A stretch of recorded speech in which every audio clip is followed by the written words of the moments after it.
asambleísta Luis Fernando Torres, de la Alianza Cambio Partido Social Cristiano. Gracias, Luis Fernando, por estar con nosotros.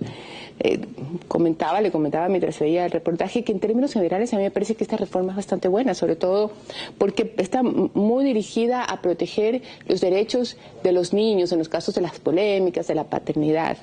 Pero usted me estaba contando que no le gustaba mucho el tema de la edad en el matrimonio. Sí, es una reforma que tiene de lo uno y de lo otro, temas positivos, negativos. Me preocupa el tema de la edad, porque resulta que un joven que ahora puede votar a los 16 años, puede emanciparse económicamente y ya no podrá casarse. Constituye la reforma, al menos en este punto, un verdadero retroceso, sabiendo que la población ecuatoriana es mayoritariamente joven. No estamos hablando de una población vieja. Por consiguiente, en la reforma... Sí, pero ir a votar es como decir un acto de enamoramiento adolescente donde tal vez se cree que tal persona pues le va a cambiar el país a uno, y en el momento que vota el papel, lo único que se queda es con su certificado de que ha votado por él y no le sirve nunca más en la vida, porque si esa persona traicionó las aspiraciones o no, no pasa nada. Pero si se contrata para vivir toda la vida y para auxiliarse mutuamente para siempre, yo creo que sí se merece o sí se necesita un poco más de madurez.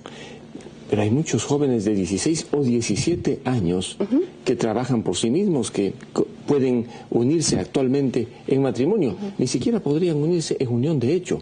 Es una restricción de derechos. Está bien, digamos, en el caso de las mujeres de 13 años, los hombres de 14 años, pero 16 años en el país, 17 años, ¿por qué esta restricción? En España, de lo que conozco, establecieron como edad mínima para el matrimonio los 16 años, y la población española es mayor, más vieja que la ecuatoriana. A mí lo que me llama la atención es que en un país con una población tan joven, a los jóvenes se les ha restringido un derecho que ahora sí lo tienen. Todavía no ha entrado en vigencia la ley. Este es un tema indudablemente para discutir, pero yo no estoy con este tipo de restricción de derechos. Bien, en todo caso, sigamos a otro punto. Otro punto interesante es la unión de hecho de personas del mismo sexo, ya de alguna manera se incorpora en la reforma y todas estas aspiraciones se van viendo reflejadas. ¿O hay algo que todavía le hubiera faltado más? Bueno, aquí hubo una lucha. A nivel judicial en los últimos años ya se reconoció, por ejemplo, la unión de hecho entre personas del mismo sexo. Inclusive hubo una serie de problemas en los registros civiles para incorporar y anotar. ¿Qué ha hecho la reforma? La unión de hecho ahora podrá celebrarse entre personas del mismo sexo. Actualmente, porque todavía no entra en vigencia esta reforma, la unión de hecho solamente puede celebrarse entre un hombre y una mujer. Adicionalmente, en la reforma se dice que no habrá que esperar 2 años para que se pueda consagrar la unión de hecho. Al instante, si 2 personas se ponen de acuerdo, van y se inscriben como tales. Solamente si hay disputa, habrá que esperar 2 años para que retroactivamente poder aplicar las mismas reglas del matrimonio como es el principio general de la unión de hecho. ¿Es así? Claro. Y eso es interesante porque preocupaba que 2 personas del mismo sexo o no se junten y la una tenga un patrimonio importante y la otra persona no, y como es en ese mismo instante que aparece la unión de hecho como un Estado, vaya a haber algún interés por medio y pues vayan a tener algunos problemas en el tema patrimonial. Aquí, para pelearse por las cosas, igual tienen que esperar 2 años. Bueno, sí, si 2 personas del mismo sexo o no, porque también la unión de hecho puede ser entre un hombre y una mujer. Claro, como ha sido siempre. Como ha sido siempre, desde el momento en que se constituye la sociedad de hecho, están sometidos en temas patrimoniales y económicos a las reglas de la sociedad conyugal. Por consiguiente, si alguna de las partes compra, digamos, un carro, ese carro será de los 2. En principio. Igualmente, tendrán que asumir los gastos de manera conjunta. La administración de esa sociedad de bienes que nace de la unión de hecho se regirá por las mismas reglas que se rige la sociedad conyugal en el caso del matrimonio. Por lo tanto, tendrá que expresarse desde antes quién va a administrarla, porque eso también aparece en esta reforma. Claro, en el matrimonio dice que si no se expresa claramente quién va a administrar, marido o mujer, el matrimonio sería nulo. Porque es un elemento esencial. La reforma incluye ese castigo, ¿no? Ahora, las estadísticas, ¿qué dicen? Que cada día disminuyen los matrimonios y aumentan las uniones de hecho. Eso significa entonces que una realidad del país es el hecho de que la gente no quiere contraer matrimonio. Por ejemplo, los matrimonios han crecido en 4%, mientras las uniones de hecho han crecido en el 10%.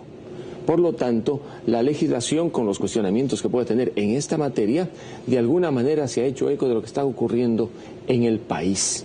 Un tema también importante es que cuando aquella persona de la cual se está demandando la paternidad se negare a hacerse el examen de ADN, absolutamente se va a presumir la paternidad. Sí, allí se establece una presunción de índole legal. Si la persona no se hace el examen, se presume que efectivamente es padre o madre eventualmente. Y eso es muy interesante, porque cuánta gente perseguida simplemente para ir a comprobar la paternidad. Se han negado por la norma constitucional vigente anterior, esa que si no hay una manifestación expresa de la voluntad no se puede hacer exámenes sobre su cuerpo, sobre sus líquidos, etcétera. Pues ahora, si quieren salir, no están arrinconados, digo yo, los irresponsables. No, bueno, este es un avance, está bien, sin duda, para que los irresponsables asuman la responsabilidad que le corresponde. Por eso dije que esta reforma tiene de lo uno y de lo otro.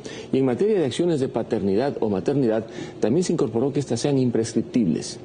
Sí, eso también me parece excelente, realmente aunque hay un problema, porque al ser imprescriptibles, luego de que falleció una persona, podría alguien que se cree descendiente de pedir que se lo saque pues del ataúd bajo tierra, y si se determina que efectivamente es pariente, esta persona podría iniciar acciones de índole patrimonial contra los otros herederos, y vamos a conflictos interminables, especialmente en materia de herencias.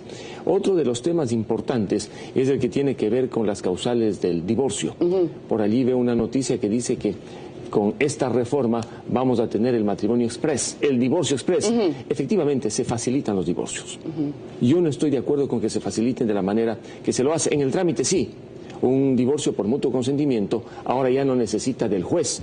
Puede ir donde el notario, tanto el marido como la mujer, y pueden divorciarse. En cuanto a las causales, ha habido algunos cambios.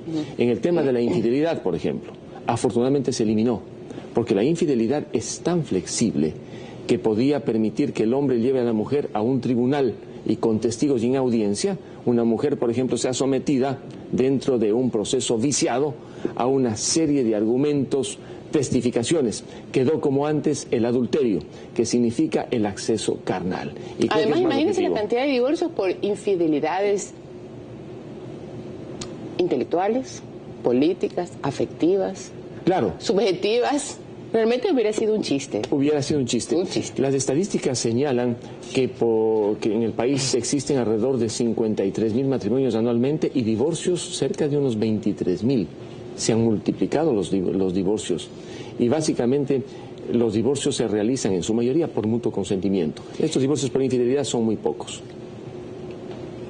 Muy pocos de los que están en estadística, porque es bastante complicado que las partes ofendidas quieran llevar las pruebas a un proceso y a exhibir su dolor y su tragedia.